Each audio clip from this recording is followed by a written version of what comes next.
How are you, sports fans? Back with Brian Arrigoni. Happy to found the only Italian here in Minnesota. He's the track handicapper here at Canterbury.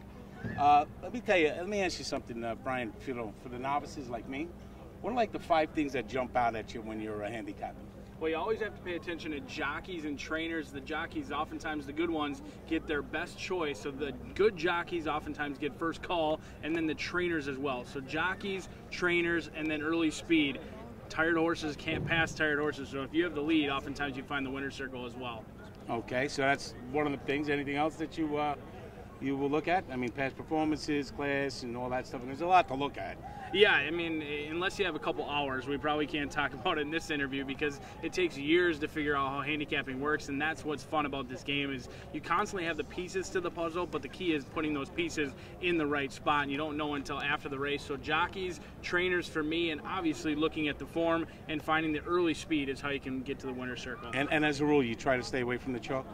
I try and stay away from the chalk. I mean, if you play the chalk, then you really have to win 75 to 80% of the races. But if you can find a long shot, 5 to 1, 10 to 1, you really only have to be right one time. Great. Thank you, pal. Thank you very much. My fellow Italian. All right, hey, buddy. One more question.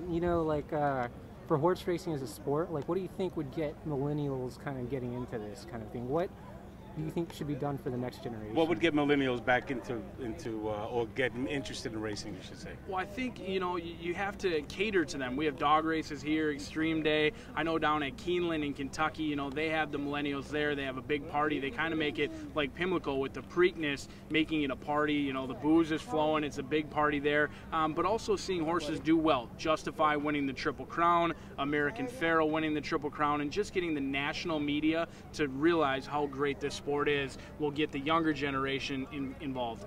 Yeah, personally, me, I would have the Bada Bing girls on the horses, bringing out the other horses. Yeah, I mean that probably would. You have the boxers walking around with the round card. Why don't you have the bikini girls walking around here, walking the horses? Bring it up to marketing. You can take the credit. I won't even need the past performances then to wager. All right, Thank you brother. very much, Vito. I appreciate it. My pleasure. Thank you.